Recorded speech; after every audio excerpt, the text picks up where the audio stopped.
Oh my gosh, pink grass in Korea?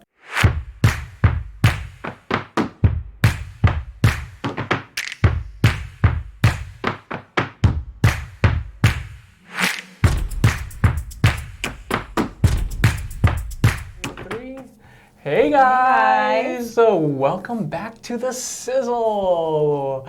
I'm John. And I'm Jade. Welcome. And if you guys don't know, or if you're a first-time watcher, the Sizzle, we cover everything from K-pop to K-dramas and everything in between, like K-culture. Mm-hmm. And today we are talking about the top 3 autumn spots that you should visit when you come to South Korea. So this season, it's getting kind of chilly now. It's kind of like it's finally in October. like cooling off, and all of the mosquitoes are dying, and you can go outside, and you don't have to like bring a little mini fan around. Like the humidity is gone. There's cool breeze. It's really nice.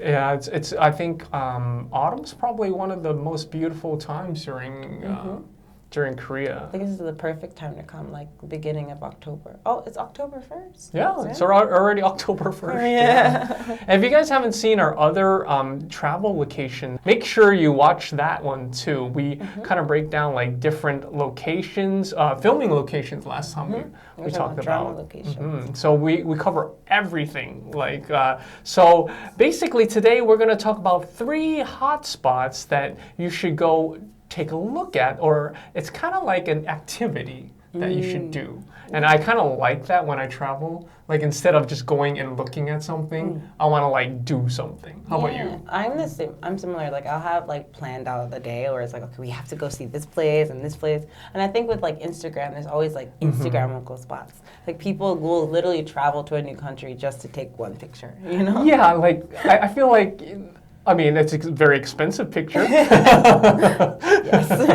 But I mean, I feel like when people come to Korea, I think they want that experience. And I think that it's just more than K-pop and K-dramas. So we want to introduce you guys to a little bit more of some fun activities that you should try, especially during the fall season when the weather's like perfect to be outside. Yeah, I think now you can travel like anywhere in Korea and the weather's going to be great. And it's not raining, so it's kind of perfect time to go explore and go to all the places that you've seen in like the dramas or movies, or even like that your favorite idol took a picture at. Like now is the time for you to go and do. Yeah, when the weather's like nice and cool, not too hot. You're not like hiking up a mountain and sweating because it's like. But you said you like hiking though. I love hiking, but not in the summertime. Yeah. So those of you who are planning on coming to Korea during the fall season, this is the best time. You just missed the monsoon and typhoon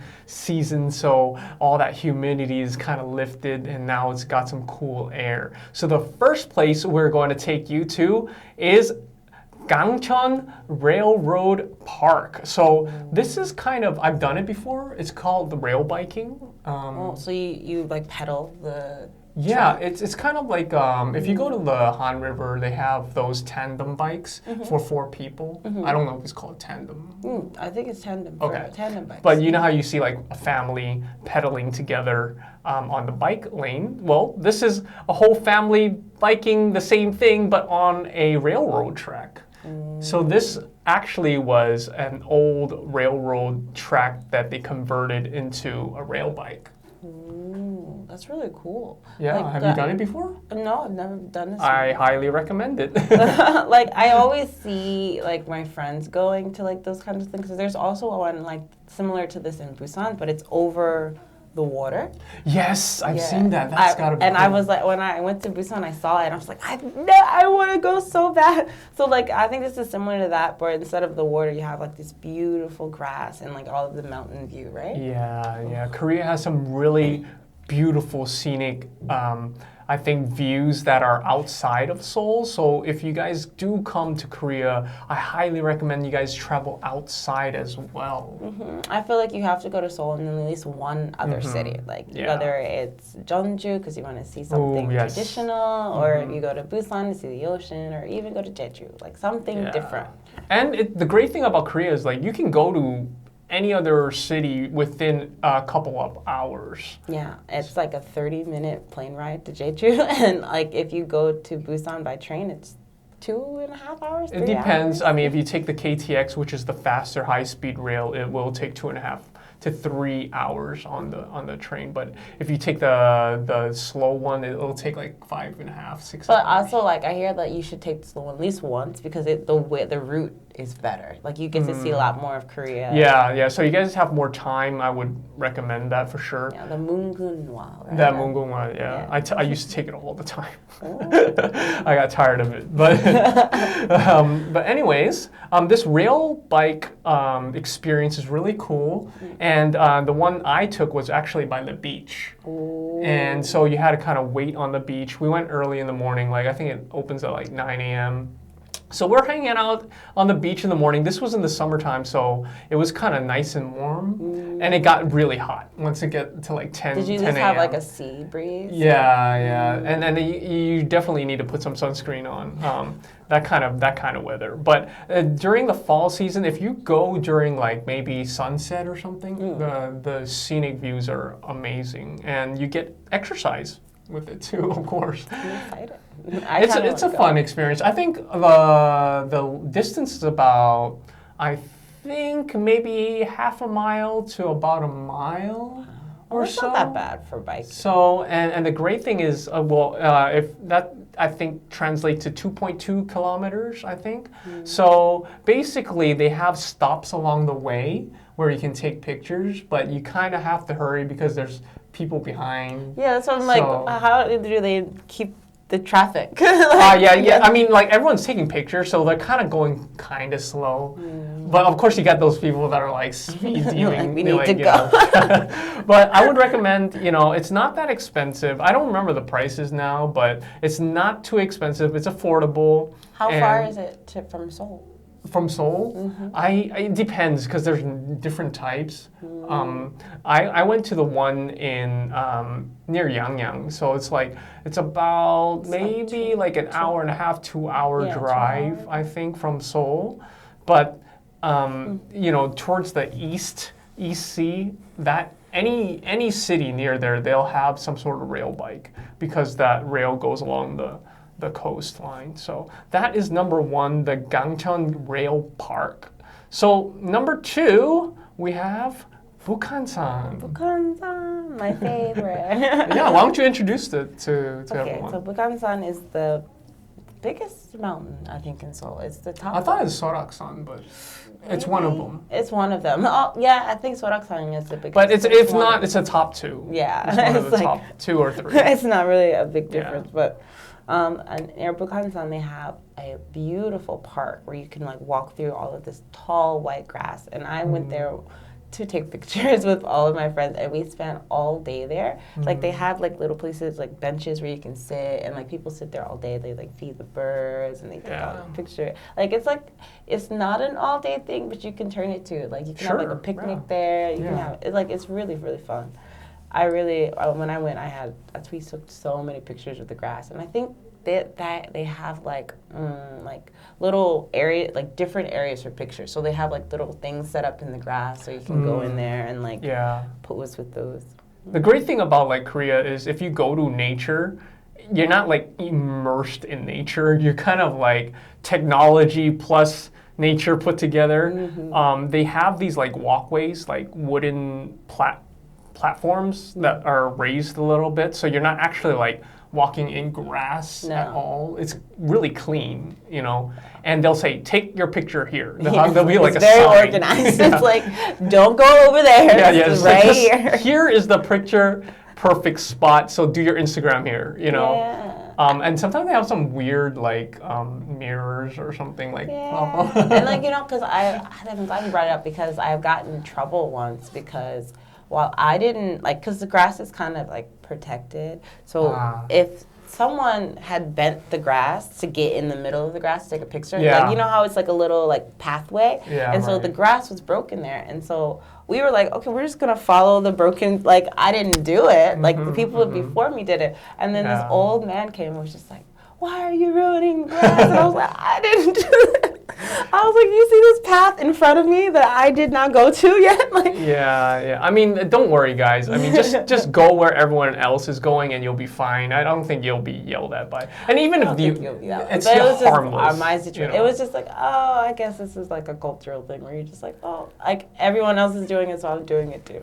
Yeah, I mean, I think that a lot of these places that Korea has are very organized, like you said, and people are pretty like organized as well. Like they'll stand behind you if you're taking a picture, and then kind of little sometimes they'll take the picture for you, and then there's like everyone's like very politely waiting. It's really so it's awesome. It's not, but of course there are places where like just there is no line, but for the most part, when you go to a natural or nature type of place, I like how they have raised platforms, so it's easier for you to walk on. I like when they have like those pathways like that, because I'm like trying to make sure that this was the same place, but they have like the path splits into several different places, so it's never going to be too crowded. And you have people just constantly going and coming, and so like even when there's like a line to take a picture, it's not like 50 people. Right. I mean, my point is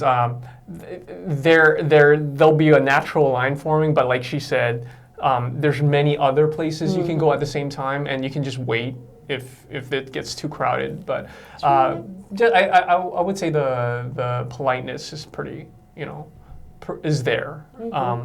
So number 2 is Bukhansan. Number 3 on our list is gyeongju pink grass. So everyone asked me when I posted this, like, where is this? Like, what kind of grass is this? And if I can kind of pronounce this, pink mully grass, I think it's called. It's in Gyeongju, but we have it in Seoul too, and in Jamsil. Oh. And usually, whenever it's in season, the district government, like, cause how they have different parts, like the gu's in like Songpa-gu, Gangnam-gu, like different area. They'll post about it. They're like, okay, now is the time to come. Please come, please come, please come. And so I always see like on Instagram, like they'll have like all of the pictures from last year, like, you can't miss it. Make sure you come. So they have this here, and they also have it in Jamsil. So if you don't really want to go this far to Gwangju, because is it Gyeonggi to Gwangju? Yeah, Gyeongju. Yeah. Because there's 2, right?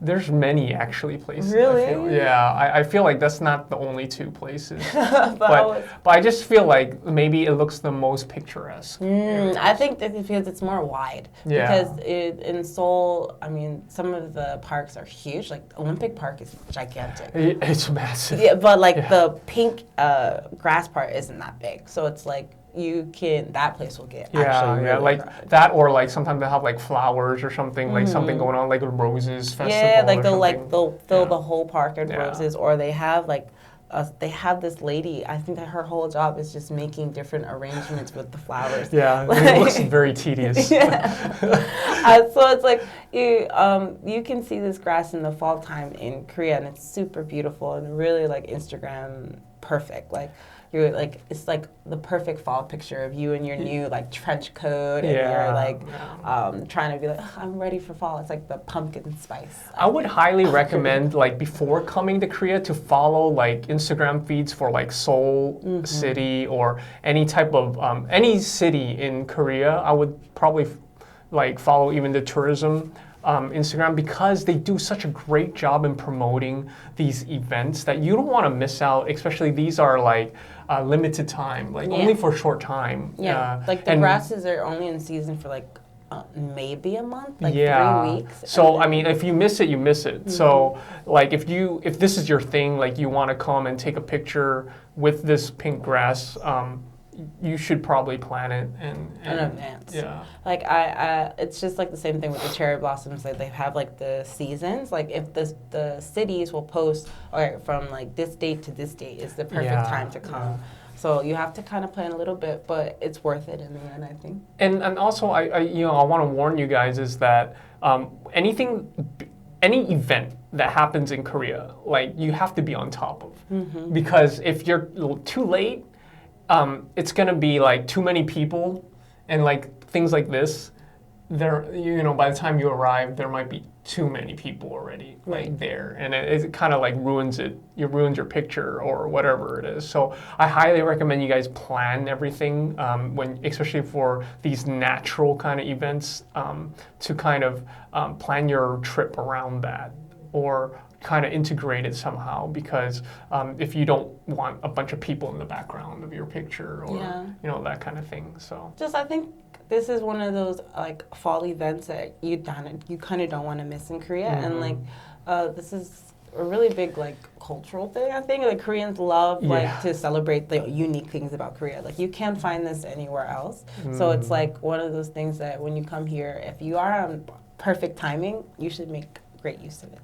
So that's it for this episode. Make sure you guys comment down below. Do you guys think this is pretty cool, or what, And would you come to Korea just for pink grass? Or, if you do come, let us know what other areas and spots you want to know more information about. We can actually tell you more about, since we're actually in Korea.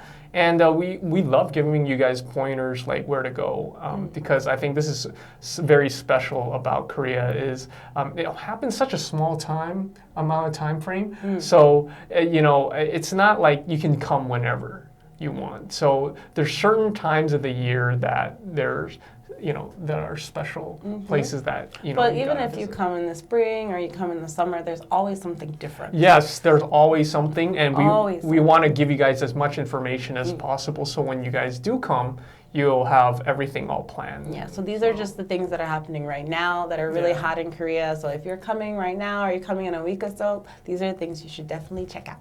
All right, so please like, comment, and subscribe, and we'll see you guys in the next video. 안녕!